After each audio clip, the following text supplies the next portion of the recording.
Correct me if I'm wrong, but you told us not to plan our conversations, but then you said what we say, how we say, who we are saying it to. It matters. Which one is it? Are you on the Patreon, Cash the Kazikaga? Just answer this question for me quick. Are you on the Patreon? Have you seen that video where I went in depth on that on the Patreon? Because I know the answer, but I'm asking you directly. I know the answer is no. I know the answer is no, because what I meant when I said what we say, how we say it, who we're saying it to, and who I am, that's the fourth level, who I am to the person I'm saying it to, that has nothing to do with planning a conversation. So what are you talking about? That has nothing to do with planning a conversation. So I know you don't know what you're talking about. I know you probably watched a plug or watched the stream or watched or was here when I said it. So you're trying to take like the bare minimum of me saying it and think you know what I was talking about. But you don't. So this is why when y'all ask dumbass questions like this.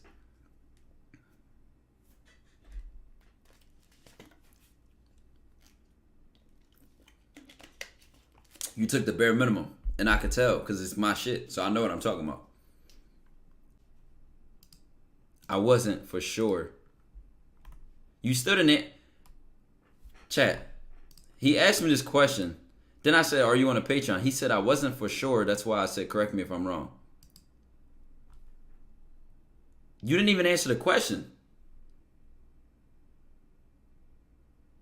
You didn't even answer the question. And I'm not even asking you in a way that I'm telling you like, okay, go pay for the Patreon. I'm asking you in a way that I know you don't know what I was talking about when I said it.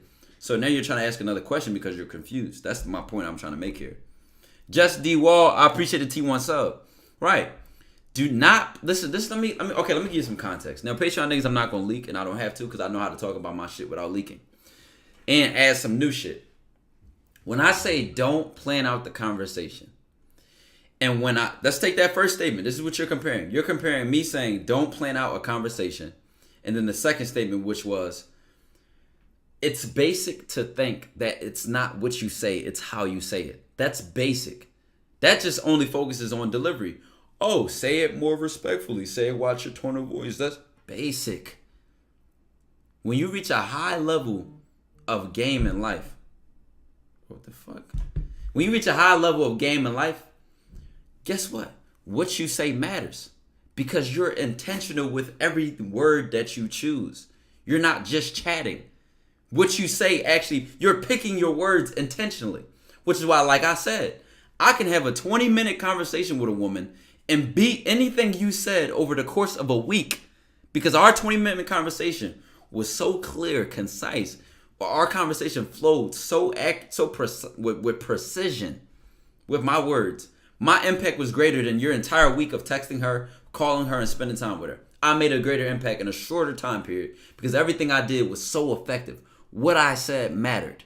And what you said was fluff and bullshit. So it had a lot of mixed bullshit in it.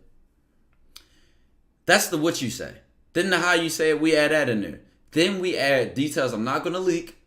Like who you're saying it to and who you are to them. Not going to leak that. Now I'm going to connect the dots between not planning your conversation and that second statement. Not planning your conversation is about you don't want to be rigid. You don't want to be like when you plan your conversation out, you can't adapt. And if you can't adapt, you can't say the best thing at the best time because you planned it out. Timing is not about fucking planning shit out. Timing is about shit. Sometimes you take advantage of an opportunity, a window that opens that wasn't always there. Shit, she might say something and I might not have predicted that's what she was going to say. It might be bolder than I thought she was going to say. So I say, oh, now I actually can say this earlier or faster or here's a perfect time to say this. I don't like if I plan it out, I'm trying to I don't have that adaptability. I don't have that flow, that fluidity to be able to say the best thing at the best time because I'm not present in what's going on. I'm not using the opportunities I have in front of me. I'm trying to think about my plan. Do that make sense, chat? Chess, make your move based on your opponent's moves. Don't think about your moves first. No, I still can be 10 moves ahead of my opponent. But at the same time, they make a move, which now I don't even need my 10 moves. I can only get my goal in 5. Actually, that makes sense. Let's say I make a chess plan, right, to win in 15 moves. But they do some shit. I now can win in 7. So am I supposed to stick to my plan, or am I supposed to win in 7? Y'all tell me. What am I supposed to do, chat? Am I supposed to stick to my plan, which had me winning in 15 moves? Or am I supposed to adapt and adjust and win in 7 now because of what happened? That's why you don't want to plan out your comp. That's why you don't want to be all like strict and rigid. Because you become rigid. You become like stiff. You can't move. You can't. I hope this is making sense. Now your goal is still the same. Checkmate, right? You whether you do it in 15 moves, 7 moves, game 7, game 3, or game 4, or whatever.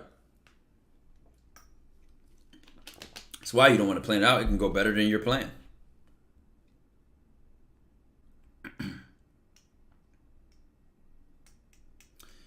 How did you go about uncovering any unconscious beliefs you had, and how did you go about reestablishing new beliefs? Have you also heard of the law of assumption? Well, again, that's a deep level of self-awareness. I talked a lot about that in that video of self-mastery I dropped, where I talked about, and you combine that level, the video of self-mastery, you combine a video like with that, like the allegory of the cave. It takes being very honest. It takes being very direct, looking yourself in the mirror and being fully honest with all the realities and truths that come with you. Observing yourself outside of yourself.